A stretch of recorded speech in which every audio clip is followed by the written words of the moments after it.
Welcome to my dear viewers.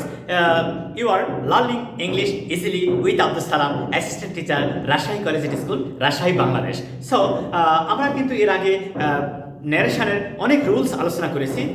আজকে আবারও নতুন একটা নিয়ম আলোচনা করতে যাচ্ছি, সেটা অপটেটিভ সেন্টেন্স সম্পর্কে, এবং এটা অত্যন্ত সুন্দর এবং সহজ।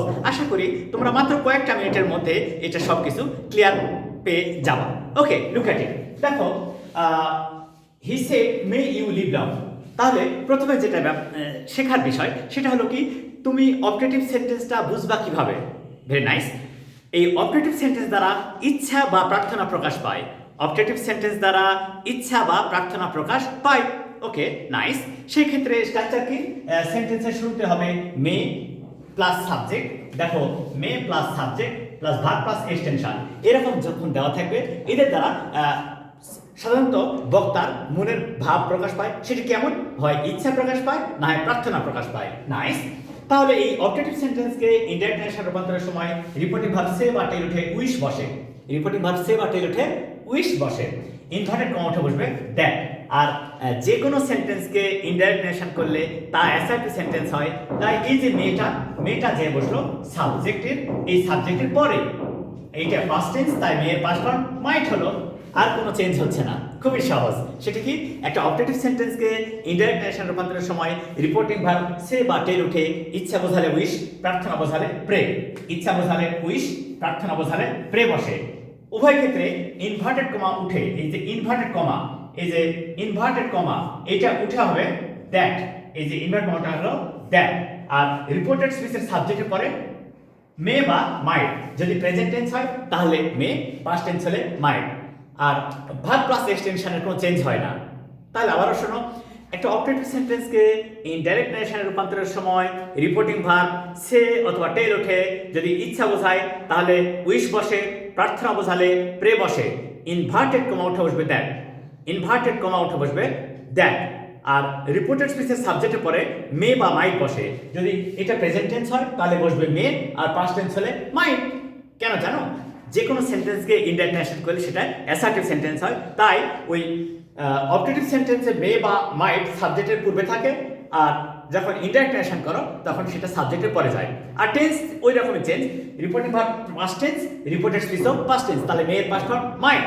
নাইস। তাহলে এটা ইচ্ছা বোঝালো তাই উইশ ব্যবহার করলাম। আর যদি প্রার্থনা বোঝায় তাহলে প্রে হবে। কেন? দেখো তো, my mother said may Allah help you to become great. মা বললেন যে আল্লাহ তোমাকে বড় হতে সাহায্য করবেন। Okay, nice. তাহলে মা তো ছেলের জন্য প্রার্থনা করে, তাই না? সেই প্রার্থনা বোঝাতে কি হবে?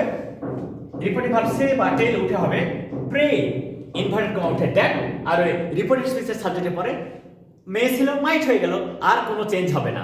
তাহলে রিপোর্টিং ভার্ব সে বা টেল উঠে হবে ইচ্ছা বোঝালে উইশ, প্রার্থনা বোঝালে প্রে, ইনভার্টেড কমা উঠে বসবে দ্যাট। আর রিপোর্টেড স্পিচের সাবজেক্টের পরে মে বা মাইট। প্রেজেন্ট টেন্সে মে, পাস্ট টেন্সে মাইট।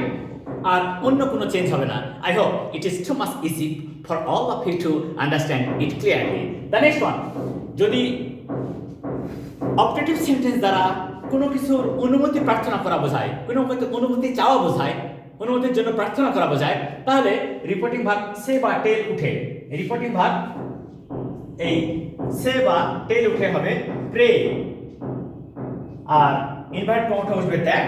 আর ওই রিপোর্টেড স্পিচের সাবজেক্টের পরে, এটা হচ্ছে সাবজেক্ট, এই সাবজেক্টের পরে মে বি অ্যালাউড বা মাইট বি অ্যালাউড বসবে। মে বি অ্যালাউড বা মাইট বি অ্যালাউড বসবে। এখানে একটা বিষয় খেয়াল করো, এই যে স্যার কথা লেখা আছে না, যদি ডাইরেক্ট স্পিচে, রিপোর্টেড স্পিচে স্যার কথা উল্লেখ থাকে, তাহলে ইনডাইরেক্ট রূপান্তরের সময় ওই স্যারটাকে উঠিয়ে দিয়ে, যেহেতু স্যার মানে শ্রদ্ধা দিয়ে কথা বলা হচ্ছে, তাই লিখতে হবে কি রেসপেক্টফুলি অথবা উইথ রেসপেক্ট। কি লিখতে হবে? রেসপেক্টফুলি অথবা উইথ রেসপেক্ট। তাই বসালাম আমরা, এই স্যারের পরিবর্তন হয়ে গেল রেসপেক্টফুলি। আর কোনো চেঞ্জ হলো না। রিপোর্ট যেহেতু অনুমতি চাচ্ছে, তাই সাবজেক্টের পরে মে বি অ্যালাউড বা মাইট বি অ্যালাউড টু, আর ভার্ব প্লাস এক্সটেনশন কোনো চেঞ্জ হলো না, যা আছে তাই। আশা করি তোমাদের কাছে এই অপটেটিভ সেন্টেন্সটা খুবই ইজি এবং সিম্পল লাগবে। So please like my videos, share it to your friends and comments about it. Thank you all.